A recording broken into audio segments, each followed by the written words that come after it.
Tout le monde adorera manger du manioc une fois que vous l'aurez préparé de cette façon. Pour commencer la recette d'aujourd'hui, nous aurons besoin d'environ 5 yuccas. Nous éplucherons chaque yucca et le couperons en deux. Coupez chaque yucca et retirez la ficelle de chaque manioc. Cette recette ravira tous les habitants de votre maison et je suis sûre que vous l'adorerez. Une fois que c'est fait, nous allons prendre nos yuccas et les mettre dans une casserole séparée. Nous la couvrirons d'eau et nous laisserons cuire pendant quelques minutes. Dites-nous dans les commentaires ce que vous feriez pour rendre cette recette encore plus délicieuse. Ici, cela fait 10 minutes que ça cuit et c'est prêt. Nous allons transférer tout le manioc cuit dans un autre récipient. Ensuite, à l'aide d'un pilon, nous allons écraser tout le manioc que nous avons fait cuire. Vous pouvez également le faire avec une fourchette. Dites-nous dans les commentaires si vous aimez notre recette d'aujourd'hui. Après avoir bien pétri la pâte, nous y ajouterons un œuf entier.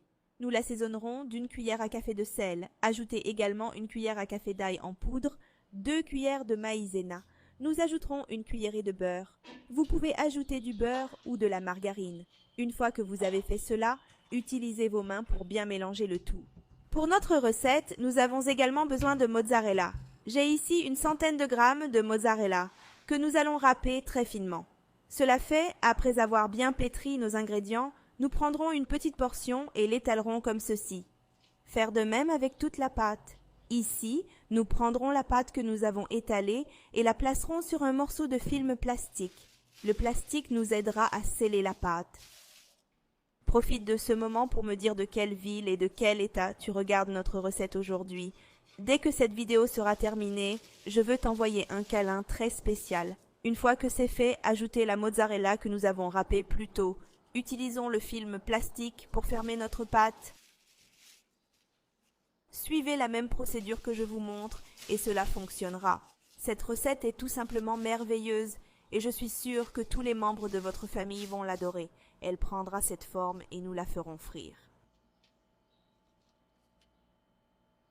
L'huile étant déjà chaude, ajoutez chacune des pâtes que nous avons préparées. La friture est très rapide et lorsque vous vous apercevez qu'elle est dorée, c'est qu'elle est prête. Retirez la pâte lorsqu'elle a pris la couleur que vous souhaitez. Une recette rapide, facile et délicieuse à déguster à la maison. Regardez comme c'est merveilleux. Dites-nous dans les commentaires ce que vous pensez de notre recette d'aujourd'hui. Faites-la